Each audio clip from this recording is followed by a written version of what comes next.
This is AIM Agenda. Joining me now is Ramesh Ferris. Ramesh is here as a global advocate for the eradication of polio and a survivor of the disease. Ramesh, it's good to see you. Thanks so much for your time this morning. Thank you for having me. And you're here ahead of global the eradication of polio day. Can you talk us through your efforts here and who are you meeting and what's your message?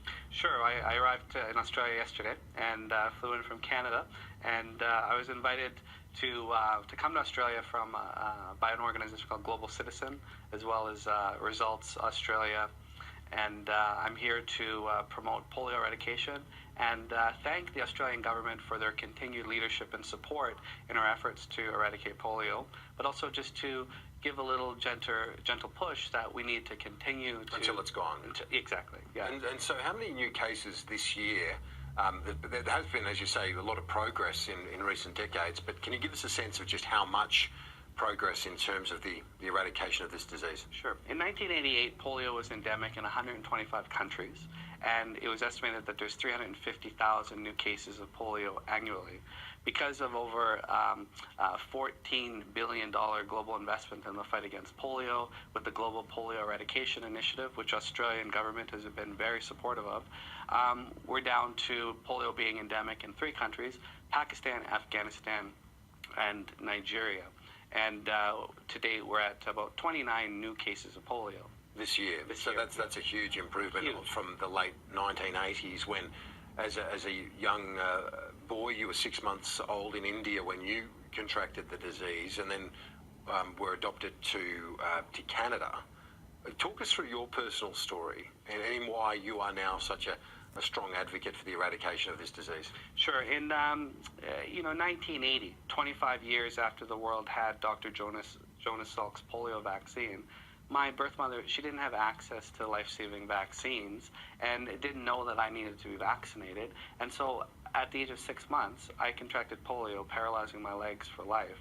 My birth mother, Lakshmi, took me to an orphanage where I was later adopted by a Canadian couple. And after arriving in Canada's Yukon Territory, I was able to receive corrective surgeries and rehabilitative supports. And I learned to walk for my first time at the age of 3.5.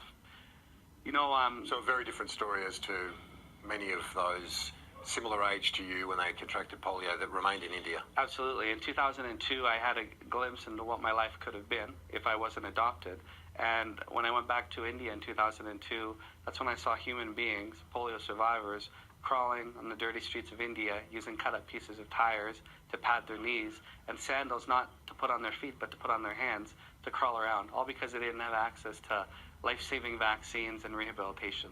So you've had the rehabilitation where, as a world, making progress in terms of the eradication, but what's going to be the key to finally getting rid of it in those 3 nations, Pakistan, Nigeria and Afghanistan, where you also have those security issues that remain obviously a big hurdle too? So, the key is to ensure that polio eradication remains on the top of government agendas and ensure that governments around the world are taking polio eradication as a priority. Australia historically has been a strong supporter in polio eradication, and it's essential that Australia continue maintaining its 15 million Australian dollars annually to the Global Polio Eradication Initiative. That is key in order for us to forward our polio eradication efforts and eradicate the second disease in human history, smallpox being the first that we eradicated in 1979. Polio eradication, polio is in line to be eradicated, and it'll be the second disease. And that'll be a day that you would welcome on a personal level, no doubt. And in terms of just finally, my last question to you is in relation to the rehabilitation, because obviously there are many people, as you say, still living with this, the effects of this disease today. What efforts are being made in that regard?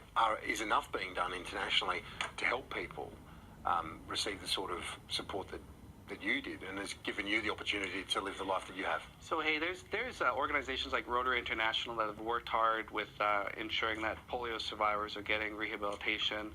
But, we have polio survivors here in Australia through the organization called Polio Australia say that there's about 40,000 polio survivors that are, needing support as well. But at least there's support for polio survivors in Australia. In countries like India, like I said, we have human beings crawling in dirt because they don't have the resources. Yeah, and so that is another focus that the international community should be looking to, that rehabilitation and support. The priority now is to eradicate polio so the virus doesn't claim new victims. And it's estimated by the World Health Organization that if we don't continue our efforts to eradicate polio, an additional 10 million children will be paralyzed over the next 40 years.